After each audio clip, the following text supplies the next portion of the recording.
No último citado antes, que foi um dos 4 bispos de Lefebvre, que sagrara sem mandato pontifício, foi influenciado num ambiente supostamente cheio de ideologia e até esotérico, que tinha um homem que era discípulo de um guru de tarica muçulmana, segundo Olavo de Carvalho, fonte Jornal do Brasil, 8 de maio de 2008. Assim nós procuraremos o discernimento na busca do caminho contrário, que é o serviço por amor ao Papa e à Igreja que ele representa. Por isso nós citaremos novamente Andrea Tornielli, cujo título da tradução no português é, abre aspas, aqui está a ata secreta do encontro entre Paulo VI e Lefebvre, fecha aspas. Uma postagem do periódico La Estampa, 17 de maio de 2018. Eu vou fazer o relato, vou abrir aspas e tinha aspas simples. Não vou citar todas porque fica complicado, meio truncado de se ouvir. Abre aspas, eu espero ter mais um irmão, um filho, um amigo na minha frente. Infelizmente, a posição que Vossa Excelência assumiu é a de um antipapa, Paulo VI começa. O que devo dizer? Vossa Excelência não permitiu nenhuma medida em suas palavras, em suas ações, em seu comportamento. Vossa Excelência não se recusou a vir até mim, e eu ficaria feliz de poder resolver um caso tão doloroso. Eu virei e convidarei Vossa Excelência a refletir. Eu sei que sou um homem pobre, mas aqui não é a pessoa que está em jogo, é o Papa. Julgou o Papa como infiel à fé da qual ele é suprema garantia. Talvez esta seja a primeira vez da história que isso acontece. Vossa Excelência disse ao mundo inteiro que o Papa não tem fé, que ele não acredita, que ele é modernista, e assim por diante. Devo sim ser humilde, mas Vossa Excelência está em uma posição terrível. Realiza atos diante do mundo de extrema gravidade. Lefebvre se defende dizendo que não era sua intenção atacar a pessoa do Papa. Ele admite. Talvez houvesse algo inapropriado nas minhas palavras e meus escritos. Acrescenta que não está sozinho, mas que tem com ele bispos, sacerdotes, numerosos fiéis. Ele afirma que a situação da igreja após o concílio é tal que não sabemos mais o que fazer. Com todas essas mudanças, ocorreremos o risco de perder a fé, ou damos a impressão de desobedecer. Gostaria de me ajoelhar e aceitar tudo, mas não posso ir contra a minha consciência. Fui eu quem criou o movimento. São os fiéis que não aceitam essa situação. Não sou o líder dos tradicionalistas. Comporto-me exatamente como antes do concílio. Não consigo compreender como de repente sou condenado porque se um sacerdote na obediência à santa tradição da Santa Igreja. Paulo VI intervém para negar. Não é verdade. Muitas vezes lhe disseram e escreveram que isso estava errado. E porque isso estava errado, Vossa Excelência nunca quis ouvir. Continua sua reclamação. Lefebvre retorna. Muitos sacerdotes e nós pensam que é difícil aceitar as tendências que surgiram no dia seguinte. O Vaticano II sobre a liturgia, sobre a liberdade religiosa, sobre a formação dos padres, sobre as relações da igreja com os estados católicos, sobre as relações da igreja com os protestantes. Não está claro como é que é afirmado estar em conformidade com a saudável tradição da igreja. E repito, não estou pensando apenas nisso. Há tantas pessoas que pensam assim, pessoas agarradas a mim e me instigam, muitas vezes contra a minha vontade, a não deixá-las em Lite, por exemplo. Eu não queria fazer aquela manifestação. Abre parênteses, subtende-se aqui uma declaração suposta do Papa, que Lefebvre teve que responder, fecha parênteses. Mas o que ele diz, o Papa Mutini o interrompe. Não sou eu, é televisão. Lefebvre gagueja para se defender, mas a televisão responde Paulo VI, que se mostra bem informado sobre tudo, transmite o que Vossa Excelência disse. Foi ela quem falou, e de forma muito dura contra o Papa. O arcebispo francês rebate, transferindo a culpa para os jornalistas. Vossa Santidade sabe muitas vezes, são os jornalistas que forçam as pessoas a falar, e tenho o direito de me defender. Os cardeais me julgaram em Roma, caluniaram-me e acredito que tenho o direito de dizer que são calúnias. Não sei mais o que fazer. Tento formar o sacerdote segundo a fé e na fé. Quando assisto aos outros seminários, sofro terrivelmente situações inimagináveis e depois os religiosos que usam o hábito são condenados ou desprezados pelos bispos.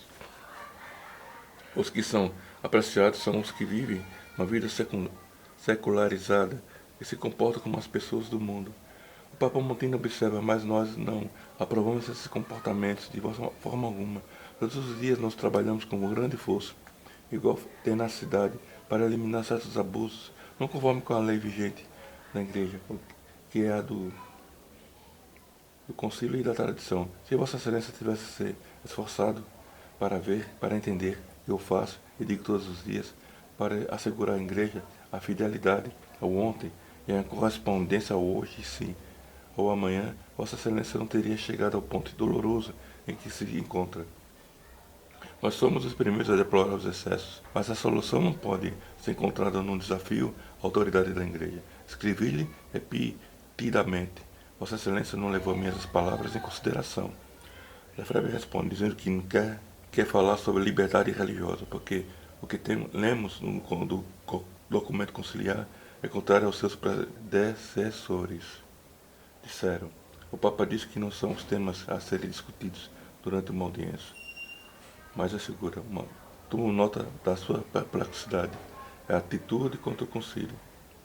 Eu não sou contra o concílio, Lefebvre interrompeu, mas eu sou contra alguns dos seus textos. Se ele não for contra o concílio, Paulo VI retorna. Ele deve aderir a ele, a todos os seus documentos. O arcebispo Francisco retorna. Precisamos escolher entre o concílio, disse o que os seus predecessores disseram. Então Lefebvre se dirige ao Papa numa súplica. Não seria possível prescrever que os bispos concedessem nas igrejas uma capela no qual as pessoas pudessem rezar como antes do concílio? Permitimos tudo a todos. Por que não nos permitir algo também? Paulo VI responde, somos uma comunidade. Não podemos permitir autonomia e comportamento para as várias partes. Lefebvre retorna, o concílio admite o pluralismo. Pedimos nós que esse princípio também se aplique conosco. Se Vossa Santidade fizesse tudo, estaria resolvido. Haveria um aumento nas vocações. Os aspirantes ao sacerdócio querem ser treinados na verdadeira piedade.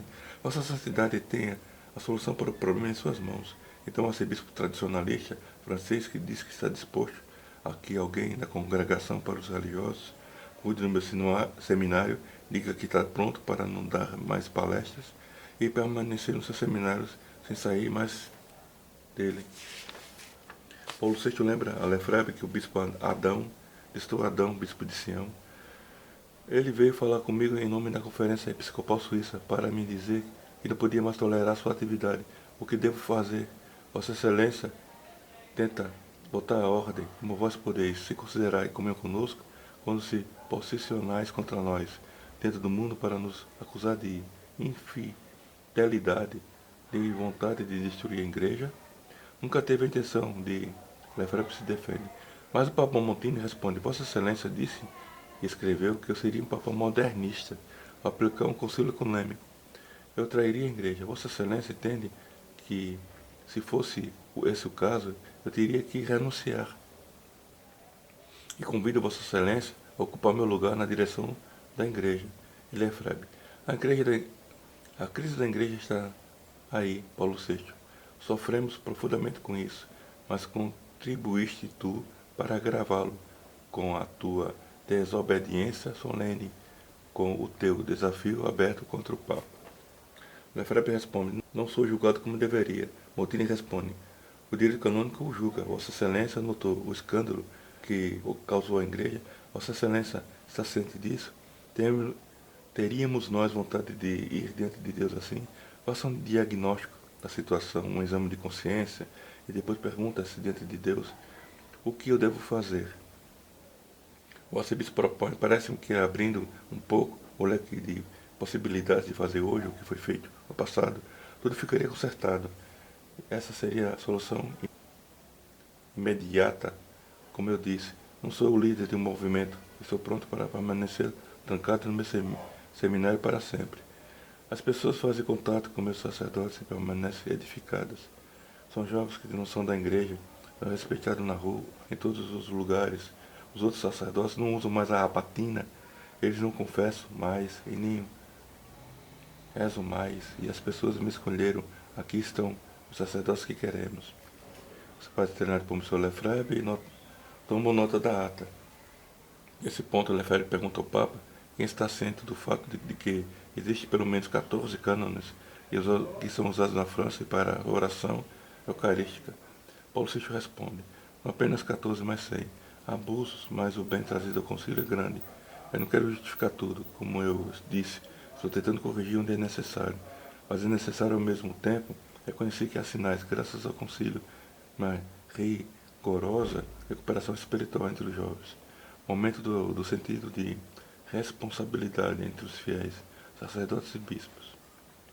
O arcebispo responde: eu não estou dizendo que tudo é negativo. Gostaria de colaborar na construção da igreja. Papa Montini responde: mas certamente não é o caso de Vossa Excelência contribuir para a construção da igreja. Mas ele está ciente do que está fazendo? Abre parênteses, subtende-se uma indagação do Papa voltada às testemunhas. Benelli e Machi, por exemplo, segundo descreve Tornielli, que estavam também presentes. Fecha parênteses. Vossa Excelência sabia que isso vai diretamente contra a Igreja, o Papa, o Concílio Ecumênico? Como alguém pode reivindicar o direito de julgar um concílio? Afinal, um concílio cujos atos, em sua maioria, também foram assinados por Vossa Excelência. Abre parênteses. Diz o mesmo jornalista, o arcebispo francês assinou a Constituição Conciliar sobre a liturgia, mas também a mesma declaração sobre a liberdade religiosa, assim como é preciso lembrar que Lefebvre celebrou a missa em 1965, contendo as primeiras reformas experimentais introduzidas pelo concílio, liberado pelo cardeal Giacomo Beccaro e pelo então padre Animale Bugnini, fecha as aspas, fecha parênteses. Nós rezemos e reflitamos sobre ordenando tudo a Cristo e a sua igreja. Eu também refletirei. Aceito humildemente suas reprovações. Estou eu, no fim da minha vida, e sua gravidade é uma oportunidade de reflexão para mim. Vossa Excelência também consultará meus escritórios como exemplo, o SC. Abre parênteses. Eu não tive sucesso sobre o significado exato dessa abreviatura, mas eu penso que se trata de uma Secretaria da Cura Romana, fecha parênteses, para bispo, etc. Tenho certeza que Vossa Excelência também refletirá. Vossa Excelência sabe que eu tinha estima por Vossa Excelência, abre parênteses, abre aspas. Os arquivos da Diocese de Milão há uma carta endereçada pelo prelado francês, ou então arcebispo Ambrosiano, sobre os problemas missionários do episcopado africano. Montini respondeu, abre aspas simples, agradando-se com a ação apostólica, fecha aspas simples, de Lefebvre, fecha aspas, escreve Tornielli, fecha parênteses, que reconheci seus méritos, que concordamos no concílio em muitos problemas. Isso é verdade, reconhece Lefebvre. Vossa Excelência entenderá, conclui Paulo VI, que não posso permitir, mesmo por razões que eu diria pessoais, aqui um abra aspas simples e fecha aspas simples, que Vossa Excelência seja culpada de um cisma, deve-se fazer uma declaração pública com a qual se retratam as suas recentes declarações e seu comportamento recente, que todos tomaram nota como atos que visam não construir a igreja, mas dividi-la e prejudicá-la. Desde que Vossa Excelência se encontrou com 3 cardeais romanos, houve uma ruptura. Devemos nós encontrar novamente a união na oração e na reflexão. O substituto, Benelli, verbalizando, conclui a transição da conversa com esta nota. O Santo Padre convidou então Monsieur Lefebvre a recitar com ele o Pai Nosso, Ave Maria, o Veni Sanctum Spiritus. Aqui é o fim da citação do encontro. Assim nós citaremos outro encontro similar, mas que influenciou uma ação missionária e restaurou realmente a Igreja de Deus. São Francisco de Assis é o exemplo, e assim foi levado aos altares, mas não resiste por testemunhos desse encontro entre Francisco e o Papa Inocêncio III, provavelmente em 1205. Por isso, nós usaremos uma reflexão, uma audiência geral feita na quarta-feira, 27 de janeiro de 2010, no pontificado de Bento XVI. Abre aspas. Vai, Francisco, e repara a minha igreja em ruínas. Esse simples acontecimento da palavra do Senhor, ouvida na igreja de Damião, esconde um simbolismo profundo e imediato. São Francisco é chamado a reparar esta pequena igreja, mas está de ruínas desse edifício. É simples a situação dramática e preocupante da própria igreja naquele tempo. Uma fé superficial que não forma e não transforma a vida, com um clero pouco zeloso, como o refriácio do amor, uma destruição interior da igreja, implica também uma decomposição da unidade, com o nascimento de movimentos heréticos. Contudo, no centro dessa igreja e ruínas está o crucifixo e fala: chama a renovação, chama Francisco a um trabalho manual para reparar exatamente a pequena igreja de São Damião. O símbolo da chamada mais profunda é renovar a própria igreja de Cristo, com sua radicalidade de fé e com seu entusiasmo de amor a Cristo. E depois ele acrescenta um ponto importante sobre a renovação, diz ele. Inocêncio III era um papa poderoso, de grande cultura teológica, assim como de grande poder político. Contudo, não é ele quem renova a igreja, mas um religioso pequeno e insignificante. É São Francisco, chamado por Deus. Por outro lado, é importante observar que São Francisco não renova a igreja sem ou contra o Papa, mas em comunhão com ele. Fim dessa segunda citação do Papa Bento. Então nossos atos podem ser bons e edificantes à igreja, mas os nossos mesmos atos podem ser maus. Além disso, ainda destroem até o que resta na igreja. Na área da pesquisa do Google, nós podemos fazer uma distinção de revolução e renovação, ao qual muitos de nós hoje esperamos após a eleição de Leão XIV. Entretanto, nós não compreendemos que isso partirá de nós mesmos antes, e essa incompreensão resulta da superficialidade na fé, como citou Bento XVI, o qual até hoje ninguém se importara na legitimidade ou não no Ponto Francisco. Assim, muitos de nós não compreendemos também que renovação e revolução não são palavras sinônimas. A inteligência artificial, por exemplo, demonstra essa diferença. Abre aspas. A diferença fundamental é que a revolução implica uma mudança radical, abrupta e transformadora, muitas vezes como uma reestruturação completa de um sistema. Enquanto a renovação ou reforma é um processo mais gradual e incremental de melhorias dentro do sistema existente, buscando atualizações e aprimoramentos, e não uma substituição total. Em resumo, a revolução é uma reviravolta e a renovação é um aprimoramento. E nós podemos ver isso na ótica cristã. A identidade de Deus é sempre imutável, qual sua principal característica se vê no amor à sua criação, o homem, porque a revolução o leva ao pecado, mas a renovação o leva à graça. Enquanto a revolução se afasta do amor, pois é sempre infiel e o viola, por desunir, por ferir e até matar, a renovação se aproxima do amor, pois é sempre fiel e o respeita, por unir, por sanar e até ressuscitar. Isso é uma graça para o bem comum. Então o primeiro é negativo e o segundo é positivo. Por isso, um teve um encontro positivo com o Papa e o outro teve um encontro negativo com o Papa. Isso fez Montini dirigir um apelo a Lefebvre para mostrar que as ações deles deveriam ser refeitas, que subtende-se aqui como revolucionárias, por causa das declarações e comportamentos que, abre aspas, não visam construir a igreja, mas dividi-la e prejudicá-los. Logo isso exige reparação, a fim de repor o que foi feito para o bem.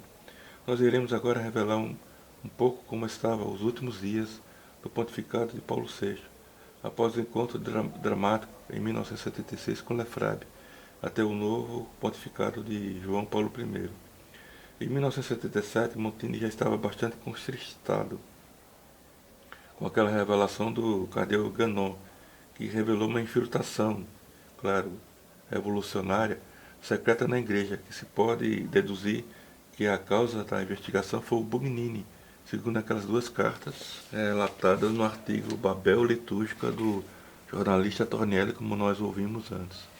O padre Charles Moore foi testemunha da investigação de Ganon, que escreveu mais tarde o livro Assassinato do 33º Grau. Assim nós deduzimos o real motivo do Santo Padre enviar Bugnini a passar os últimos dias no Irã, em 1975. Aldo Moro, amigo de Montini, foi sequestrado por um grupo revolucionário. Foi encontrado morto com 12 tiros dentro de um porta-malas de um carro. Ainda em 1978, Alpini Luciani, que sucedeu Paulo VI, teve uma morte muito suspeita, com 33 dias de pontificado, que inspirou o título do livro do Padre Moore, porque foi o mesmo contexto revelado. Além disso, em 1979, um jornalista independente, conhecido como Mino Pecorelli, encontrado morto suspeitamente por revelar uma nova lista divulgada. Ele tinha a intenção de divulgar o que aconteceu com Aldo Moro. Foi morto com um tiro na boca e 3 tiros nas costas. E o nome de Bugnini aparece novamente. André Tornielli revela que no pontificado do Paulo VI, o Papa refletiu bastante aquele encontro que teve com Lefebvre, e o próprio Santo Padre predispôs a ser ele mesmo um exemplo, a reparar tudo aquilo a fim do bem na igreja. Se Lefebvre tivesse decidido, abre aspas, mudar sua maneira de conduzir os ataques à igreja e o ensinamento do concílio, mas tudo foi em vão. A partir desses momentos, Paulo VI começou a jejuar. Lembro-me bem que ele não queria comer carne, queria reduzir a quantidade de comida que ingeria, embora ele já comesse muito pouco. Ele disse que tinha que fazer penitência, de qualquer maneira, para oferecer ao Senhor, em nome da igreja, a reparação certa por tudo o que estava acontecendo.